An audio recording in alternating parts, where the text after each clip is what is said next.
Proper नींद पूरी नहीं हो रही, उस वजह से बच्चे को गुस्सा आएगा। अब पेरेंट्स को नहीं पता चल रहा क्या वजह है, और क्लासरूम में स्पेशली टीचर को या फेलोज को नहीं पता चलेगा। और मैंने बच्चों से बढ़कर साइकोलॉजिस्ट नहीं देखा। बच्चों को खेलना आता है, साइकोलॉजिकली इमोशनली बच्चों को अपने पेरेंट्स से बात मनवानी आती है। पेरेंट्स के छोटे छोटे इमोशंस और आवाज़ में भी अगर इमोशनली उनको हार्ड किया जा रहा है, टीज किया जा रहा है, तो ये उनके लिए बड़ा सेंसिटिव सा, बड़ा माइन्यूट है। ये जब भी गुस्सा आ रहा है तो अल्लाह मुझे सब्र अता फरमा। और एक इसमें बड़ी ज़बरदस्त टेक्निक है जो हदीस मुबारका में बताएगी कि आप अपनी पोजीशन को चेंज करें। अच्छा, ये हमें जो उसके इर्द गिर्द लोग हैं वो उनको फेलोज़ को बताने की ज़रूरत है, पेरेंट्स को बताने की ज़रूरत है। बाहर की कंट्रीज़ में आम तौर पे जब बीमारी आती है तो ट्रीटमेंट नहीं करते, पहले से ही प्रिकॉशनरी मेजर्स लेते हैं। तो हमें ज़रूरत है घर में सब लोग मिलके क्वालिटी टाइम स्पेंड करें।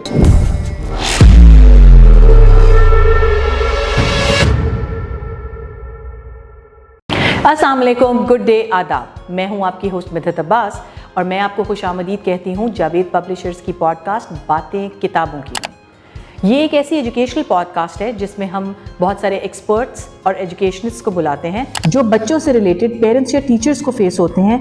उनको हम यहाँ पे कुछ ऐसे एक्सपर्ट एजुकेशनिस्ट को बुलाएं जिनसे डिस्कस करके उनके सोल्यूशंस हम आपको दे सकें, ताकि आपके लिए आपके बच्चे को हैंडल करना आसान हो जाए और उसके साथ साथ बच्चे की जो अपनी डेवलपमेंट है वो भी अच्छी हो सके। इसीलिए आज हम बात करेंगे एंगर पे, गुस्सा। एंगर मैनेजमेंट एन इशू, यानी कि बच्चों में जो गुस्से के मसाइल हैं उनको कैसे हल किया जा सकता है। अगर मैं गुस्से की बात करूं तो सबसे पहले तो गुस्सा इस्लाम में हराम है। दूसरी बात, mark Twain, a famous author, he said that anger is an acid which harms the vessel in which it is contained rather than when it is poured out। यानी गुस्सा एक ऐसा तेजाब है जो जिस इंसान के अंदर वो होता है उसको ज्यादा नुकसान पहुंचाता है बजाय इसके कि जब वो अपना गुस्सा किसी और पे निकालता है। और सबसे बड़ी बात, गुस्सा एक इमोशन है, ह्यूमन इमोशन है, इसको हम अपनी शख्सियत से अलग नहीं कर सकते। सो इसलिए इसको हम हैंडल कैसे करें, इसको हम आज की पॉडकास्ट में डिस्कस करेंगे। और उसके लिए हमारे पास तशरीफ़ फरमा हैं जनाब हारून सानी साहब, जो कि ना ही सिर्फ एक एजुकेशनिस्ट हैं, एक ट्रेनर हैं, एजुकेशनल साइकोलॉजिस्ट हैं, बल्कि वो मिनहाज यूनिवर्सिटी के प्रोफेसर भी हैं। और मैं उनकी तारीफ में और क्या कहूँ, चलिए अब उनसे बात करते हैं, आप खुद ही देख लीजिए। अस्सलाम वालेकुम sir, thank you so much अपने बिजी स्केड्यूल में से टाइम निकालने के लिए।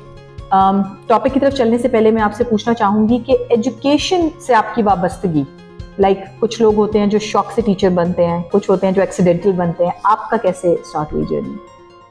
मैं 7th क्लास में था तो टीचर ने हमें मैगज़ीन दी पूरी क्लास को। मैगज़ीन में माय टीचर पे कैसे था, और उस ऐसे में एक स्टेटमेंट थी, teacher is not a doctor, lawyer, philosopher, जज, but make a doctor, engineer and जज। ये स्टेटमेंट मुझे क्लिक की, और जिस शख्स के अंदर वो पोटेंशियल होता है उसको वो चीज़ क्लिक कर रही होती है। तो 7th क्लास से ही मैं टीचर के तौर पर भी और प्रिंसिपल के तौर पर बैठा होता था, और मैं देख रहा होता था कि टीचर की टीचिंग स्ट्रेटजीज़ क्या है, बच्चों को किस तरह पढ़ा रहे हैं, इनकी हैंडलिंग टेक्निक्स क्या है। तो काफ़ी ज़्यादा चीज़ें मैं बड़ी डीपली देख रहा होता था। और उस दौरान में टीवी में जो इंटरव्यूज़ साइकोलॉजिस्ट के चल रहे हैं, एजुकेशन के हवाले से स्टूडेंट्स पोजीशंस ले रहे हैं, उनके इंटरव्यूज़ को मैं देख रहा होता था। तो मुझे 7th क्लास में ही एजुकेशनिस्ट और साइकोलॉजिस्ट बनने का अच्छे तरीके से विज़न था, शौक़ था, और ये मेरी खुशकिस्मती है कि मैंने फिर पूरा ट्रैक इसी करियर पे रखा है। सर, तो इसका मतलब है आप तो ब्लू ब्लडेड टीचर हैं। कहते हैं ना कि जो पैदाइशी बनना चाहता है। कितने साल हो गए सर? मुझे टीच करते हुए 15 ईयर्स हो गए हैं, और इनमें 8 ईयर्स मेरे यूनिवर्सिटी के हैं और ट्रेनिंग के मेरे 12 ईयर्स हैं। और थ्रू आउट पाकिस्तान, कराची से गिलगित, कश्मीर, सिंध, बलूचिस्तान, इनके जितने भी मेजर सिटीज़ हैं उनमें प्रिंसिपल्स, टीचर्स और मैनेजर्स, स्टूडेंट्स, पेरेंट्स की काउंसलिंग में, इनकी ट्रेनिंग में अच्छा वक्त स्पेंड किया है। That's amazing sir. सर चलिए, फिर आपने क्योंकि इतना ट्रैवल भी किया है, तो जो आज हमारा टॉपिक है एंगर, उससे तो आपको बड़ा आमना सामना हुआ होगा। तो आप सबसे पहले मुझे ये बताएं, बड़ों के एंगर तो एक डिफरेंट टॉपिक है, बट हम लेट्स टॉक अबाउट चिल्ड्रन।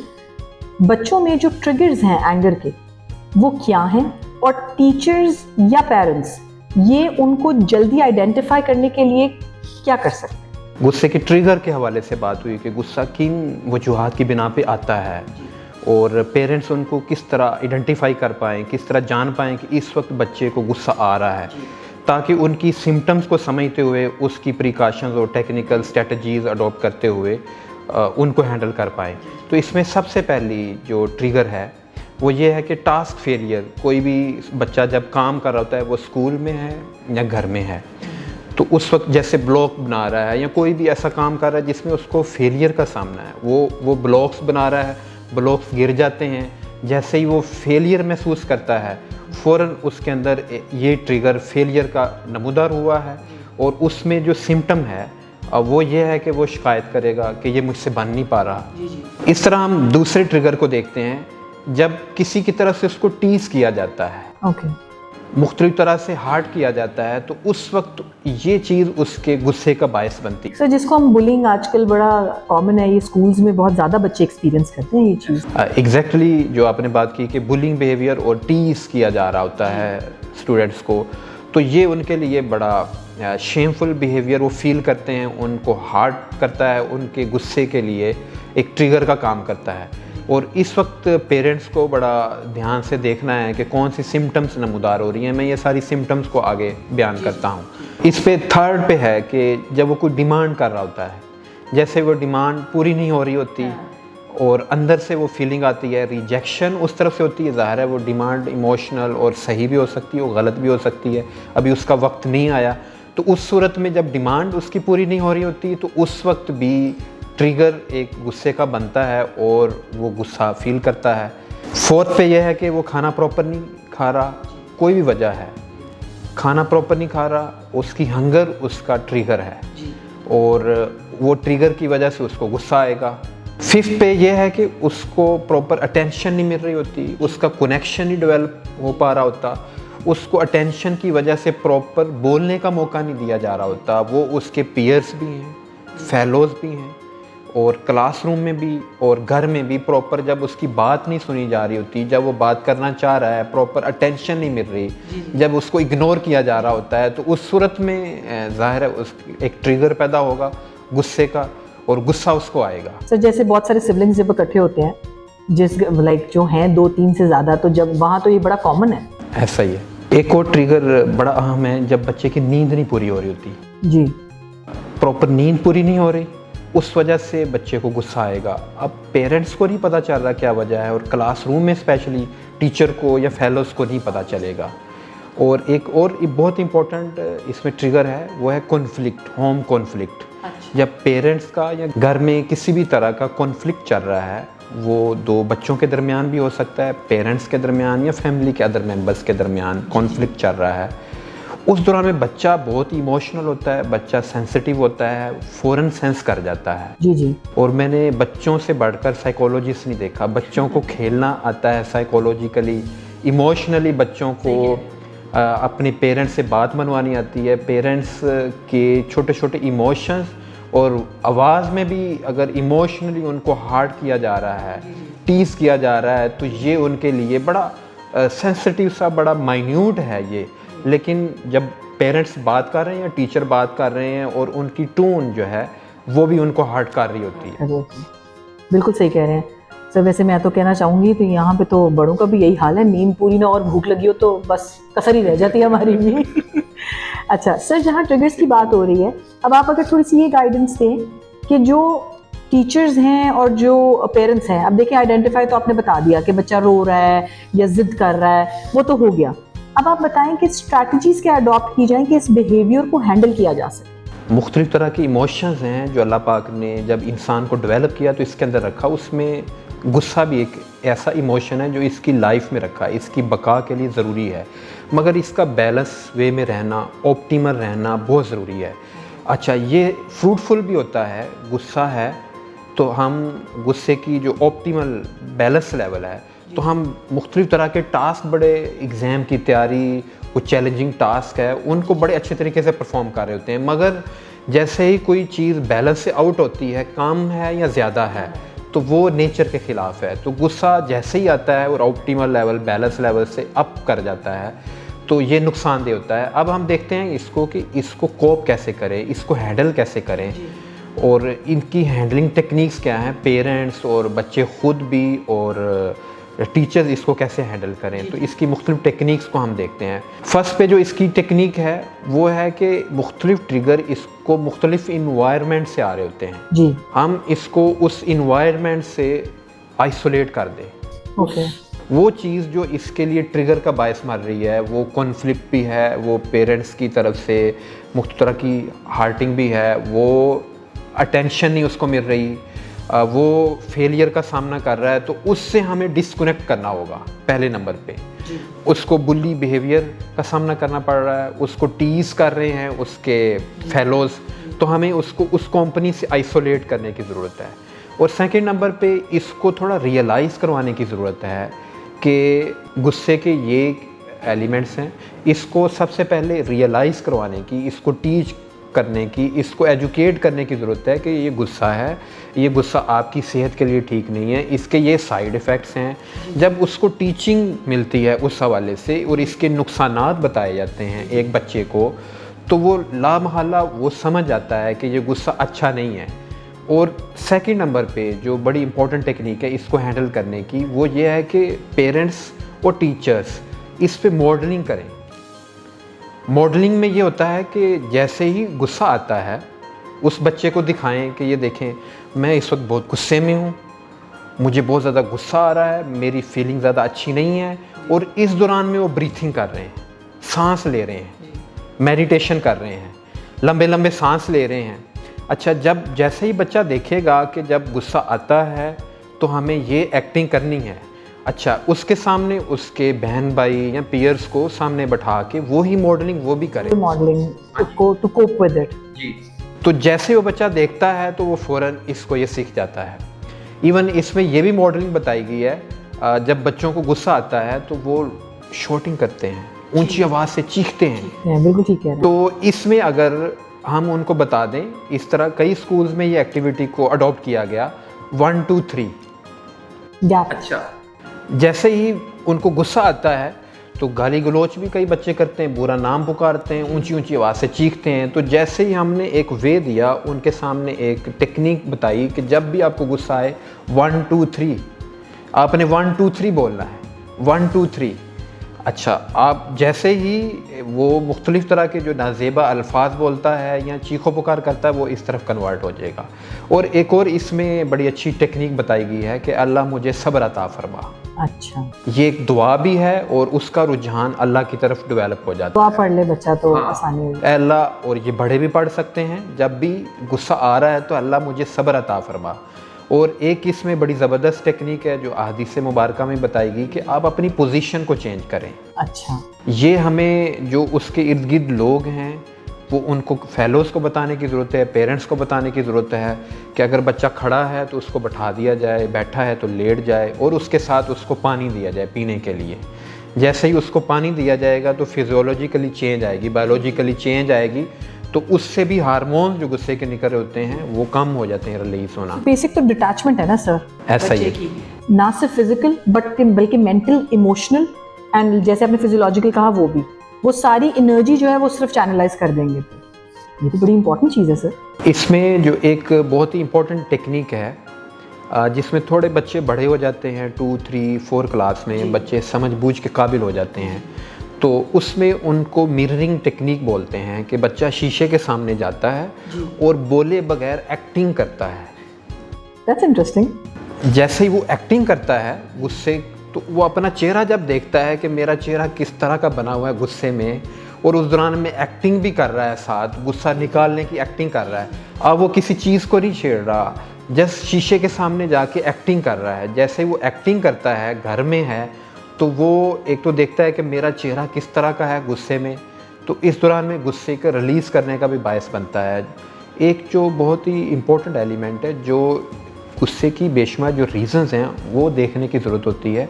अगर पेरेंट्स की तरफ से प्रॉपर डाइट नहीं दी जा रही, स्लीप, नींद पूरी नहीं हो रही और डाइट बैलेंस नहीं है, पेट भरना काफ़ी नहीं है। बच्चे को जो डाइट है इस वक्त, जो फास्ट फूड है, इससे बच्चे को बचाने की ज़रूरत है। जितने भी एलिमेंट्स, इंग्रेडिएंट्स हैं बच्चे को जो डाइट में चाहिए होते हैं, अगर वो पूरे नहीं हैं तो हम बेशुमार टेक्निक्स लगा लें, वो पूरे नहीं होंगे। फास्ट फूड तो बड़ा डेंजरस है सर, ये आपने बहुत अच्छी बात की है, क्योंकि डेवलपिंग बच्चे के लिए मैं भी ये मानती हूँ कि इट्स वेरी इंपॉर्टेंट कि फ़ास्ट फूड बहुत मिनिमल कर दिया जाए, क्योंकि वो डेंजरस ज़्यादा है, स्पेशली आजकल के एरा में।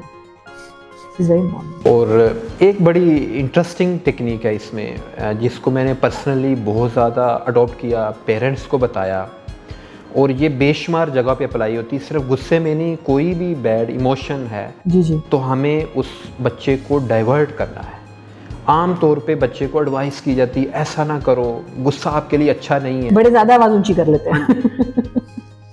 तो उसमें हमें बच्चे को डाइवर्ट करना है। वो इस वक्त उस जैसे कंप्यूटर में या मोबाइल ऐप में एक प्रोग्राम चल रहा होता है, टीवी पे एक मूवी चल रही है, एक कार्टून चल रहा है, फाइटिंग मूवीज़ चल रही है, तो हम फ़ौरन कहते हैं कि ये ठीक नहीं, इसका प्रोग्राम चेंज कर दें, चैनल को चेंज कर दें। मीडिया का इम्पैक्ट। तो हमें इस तरह ही बच्चे का, जैसे ही किसी एक फेज़ में टॉय पे लड़ाई कर रहा है, वो उसकी बात नहीं मानी जा रही, तो हमें उसकी तवज्जो को, अटेंशन को चेंज करके किसी और टॉपिक की तरफ, किसी और स्टोरी की तरफ, किसी और टूल की तरफ हमें लेकर जाने की ज़रूरत है, उसको डाइवर्ट करने की ज़रूरत है।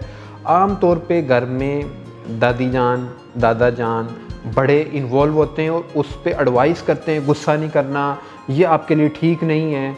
ये टेक्निक से ज़्यादा बेटर है कि हम उसकी तवज्जो को, उसकी अटेंशन को डाइवर्ट कर दें। और बहुत फ्रूटफुल टेक्निक है जो मैंने देखी अपनी लाइफ में, और पेरेंट्स ने आके बताया भी। एक बच्चा स्विच बोर्ड की तरफ उंगलियां बढ़ा रहा है, अब हम जब उसको मना करेंगे तो हम कॉन्शियसली उसको कह रहे हैं कि ये करो, ये बिल्कुल ठीक बात है। तो गुस्से का भी ऐसे ही है। तो हमें क्या करेंगे कि उसको किसी और चीज़, वो देखो, जैसे वो देखो बल्ब, घर में बेशुमार चीज़ें, वो देखो पंखा, तो उसकी तवज्जो को हम डाइवर्ट कर दें। गुस्से में कोई और बैड बिहेवियर है तो वो फ़ौरन अटेंशन चेंज करना या चैनल चेंज करना इसको बोलते हैं, तो वो इस फेज से बाहर आ जाता है। सर ये तो आपने बड़ी ही कोई इफ़ेक्टिव टेक्निक्स बताई हैं, और मैं सोच रही हूँ कि मैं अपनी बेटी पे जाके आज से ही ट्राई कर लेती हूँ। लेकिन अब इससे अगला question, and that is equally important, वो ये है कि पेरेंट्स और बच्चों में अक्सर गैप देखा जाता है। वो आप वाली बात के अटेंशन या आइसोलेशन या निगलेक्टेड फील करते हैं, बट हम कैसे ये कम्युनिकेशन बच्चों और पेरेंट्स के दरमियान इम्प्रूव कर सकते हैं ताकि ये जो एंगर की रूट कॉज है ना, इसको ख़त्म किया जा सके? बहुत ही ज़बरदस्त क्वेश्चन है, और सबसे ज़्यादा प्रॉब्लम इस जगह पे पाई जा रही है। बच्चों की और पेरेंट्स का कनेक्शन नहीं है। कनेक्शन क्यों नहीं है? अटेंशन नहीं है। कनेक्शन क्यों नहीं है? प्रॉपर कम्युनिकेशन जिस लेवल पे होनी चाहिए वो नहीं है।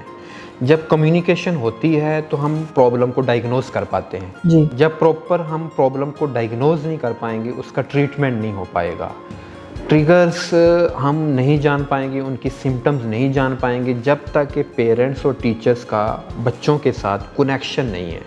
जब कनेक्शन प्रॉपर होगा, वो कम्युनिकेट करेंगे स्लोली ट्रस्ट के वे में, और अपनी पूरी बात कन्वे करेंगे, तो हम पिक कर पाएंगे कि असल प्रॉब्लम क्या है। तो सबसे बड़ी इसमें प्रॉब्लम है वो है एक्टिव लिसनिंग। हम प्रॉपर इंटरेस्ट के साथ बच्चों को सुन पाएँ। अच्छा, जब जैसे ही स्टूडेंट या हम बच्चे को देखें, वो बच्चा परेशान नज़र आ रहा है और गुस्से में है, तो उस वक्त हम पूछें कि आप मसला फेस कर रहे हैं, आप प्रॉब्लम में हैं, कोई परेशानी है आपको। तो जब हमने बड़े अच्छे अंदाज से बात की उससे, तो वो डिस्कस करना चाहेगा।